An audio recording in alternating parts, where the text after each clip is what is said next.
বিজেপির পক্ষ থেকে বর্ধমানে পরিবর্তন সংকল্প সভা।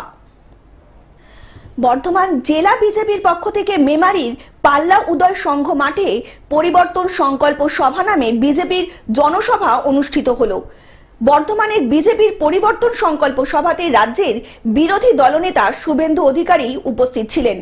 বর্ধমান জেলায় বিজেপির পক্ষ থেকে পরিবর্তন সংকল্প সভা আয়োজনের মধ্যে দিয়েই আগামী বিধানসভা নির্বাচনকে সামনে রেখে ময়দানে নেমেছে রাজ্যের বিরোধী দল। পরিবর্তন সংকল্প সভার মাধ্যমে আগামী বিধানসভা নির্বাচনের আগে সংগঠনকে চাঙ্গা রাখতে এই আয়োজন বলে মনে করছে রাজনৈতিক মহল। এই সভায় উপস্থিত ছিলেন রাজ্যের বিরোধী দলের নেতা শুভেন্দু অধিকারী, বর্ধমান জেলা বিজেপির সভাপতি অভিজিৎ তা, জেলা বিজেপির নেতৃত্ব বিশ্বজিৎ পোদ্দার, সৈকত পাজা সহ আরো অনেকে। এই পরিবর্তন সংকল্প সভায় এসে রাজ্যের বিরুদ্ধে দলনেতা শুভেন্দু অধিকারী রাজ্য সরকার ও তৃণমূল কংগ্রেসের সমালোচনা করে বলেন, এই বর্ধমান জেলার বিধায়ক খোকন দাস, নিশির মালিক, তৃণমূল কংগ্রেস নেতা মেহবুব খান সহ রাজ্যের তৃণমূল কংগ্রেসের সব বালি, গরু চোর, কয়লা চোরে ভরে গিয়েছে।